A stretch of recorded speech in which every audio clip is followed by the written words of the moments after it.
الصراحة أحلى شيء إنه يعني كلنا كده شيفs وعارفين وفاهمين ومرة انبسطنا، استفدنا مرة كتير من الشيف يعطيه العافية، قال لنا قصة حياته كيف بدأ طفولته. Thank you chef, thank you very much. عندنا two chefs مع القنصلية الأمريكية جالسين. We are doing a Southern American with infusion of Asian. عملنا وصفتين سهلة بس ماشي الحال. Attaché at the U.S. Consulate here, just across the road. First off, thank you, Chef Sumaya, for having us here today. We are so excited to be doing this program. We're so excited that all of you have joined us. I just want to stress how lucky I feel, and I hope that you all feel the same, to be in the presence of Chef Jerome Grant, who has traveled the world. Before he goes any further, it's not like he won the lottery or nothing, you know what I mean? You're pretty close. Everybody has this pre-context notion that American food is just pizzas and burgers. A good amount of it may be, but it's so much more. America was built on various hands, a lot of brown hands, a lot of Asian hands. And it creates this really cool melting pot of what our American table is, right?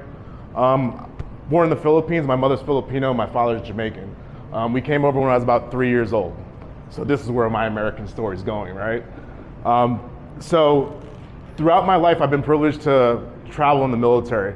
We've been in the odds and ends of America, you know, upstate New York, little small towns, Mountain Home, Idaho, really small town, lots of potatoes. But through those places and through my travels, there was rich food history of just American foods, great products, great things like that. But as you boil eggs, what you want to do is you want to bring your water up to a boil, and you want to poke a little hole in the bottom of the egg. I know it sounds crazy, right? But when you poke that little hole in the bottom of the egg, it releases the pressure in there. So have you ever boiled the egg and maybe boil a little too hard, it explodes, right? It cracks open.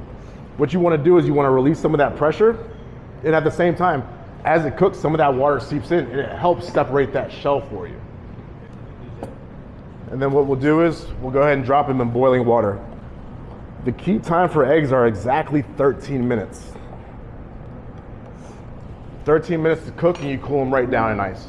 If you want to do semi-soft eggs like the soft yolky jammy eggs, which I really, really love, they're perfect for ramen, exactly 7 minutes, and then cool them right down. But we're gonna add a little bit of that into it. For every 7 eggs, it's about like a quarter cup. You know, it gives you that right consistency. Not having the right consistency could really mess up a deviled egg. And that's when they start talking about you. A little bit of Dijon mustard, super strong, like that little horseradish finish, like you like that little pungent finish to it. As well as it'll help with the color a little bit. Chopped cornerstones or relish. They'll give them like a little tart finish to it. We'll season it with a little bit of salt, a little bit of white pepper, and a tad bit of lemon juice.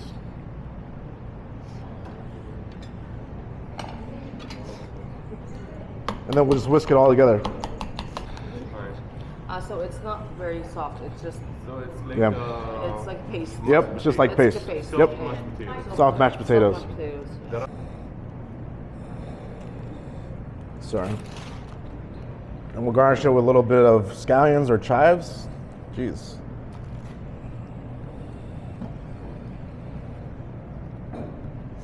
And as classic, smoked paprika. In a lot of African American food, you see a lot of things finished off with smoked paprika. It's one of those spices that were also brought over.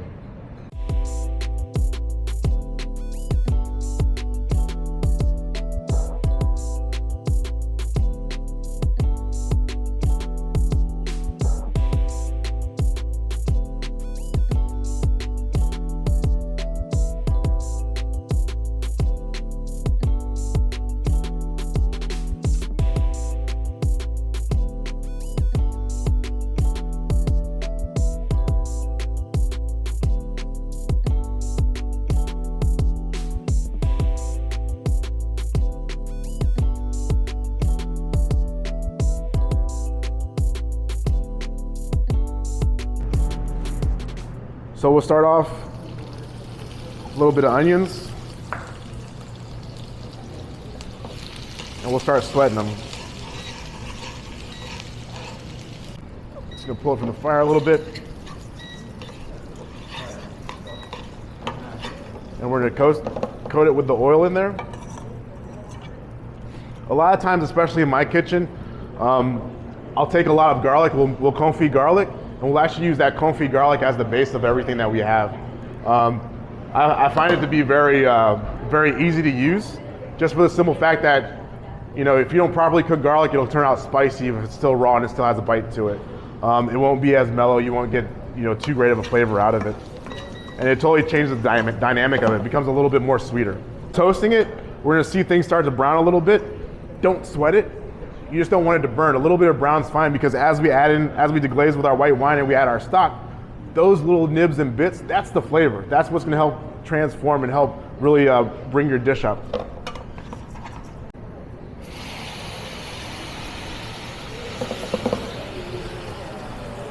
And we're gonna let that start to roll.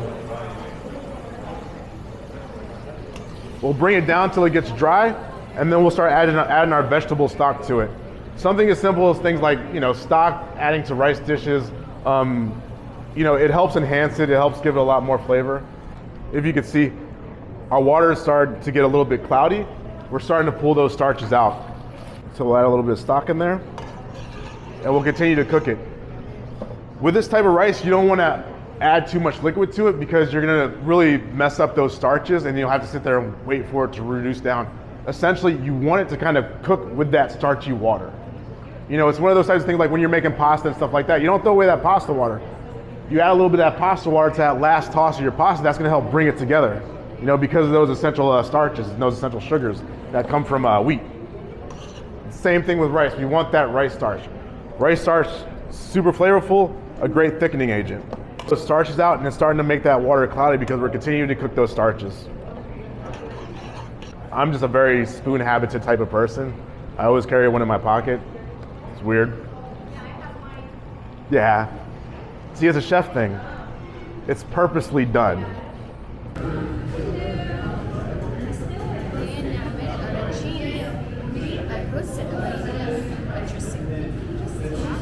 No, so I haven't added nothing to it.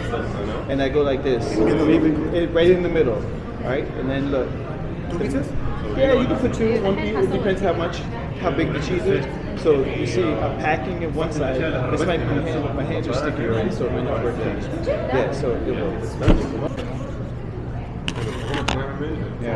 هو عبارة عن ستاندرد دقيق ايج واش والبيض بس يكون ميكس عادي بعدين نعمل كوبليت بس كله كده نعمل. So when you're doing this way too, you want to you see that, right? But you squeeze it in there so it's in there, right? And then it is set up. And then here you go. حلو الصراحة، ممتع، يعني تعلمنا أشياء حلوة. الشيف ستاند لما تشوف الشيف كده جالس بتعرف انه الكورس صحيح جميل مع الانفورماتيف معلومات مرة حلوة. It's a pleasure to be here. والله it's a pleasure to have you. Thank you for being here. The cheese is melted in the middle, right? Very nice. طبعا احلى جزئيه يا جماعه نحن ناكل الاشياء اللي بنعملها والاشياء اللي بيعملها الشيف. الكورس ما شاء الله amazing، مرة شكرا سمية على having us هنا في أكاديمية عيش. الأجواء مرة حلوة، sunlight يخش، الشيف مرة نايس، شارك معنا تجاربه، يعني عن جد الريسيبيز اللي اختارها بسيطة، networking اللي صار amazing، يعني مرة كده I advise لكل أحد يجي ياخذ دورة يعيش هذه الأجواء الحلوة اللي نحن فيها الآن. هكذا تكون الكرة الصحيحة للكروكيتس الأمريكية، مو إيطالي أمريكي. أوكي.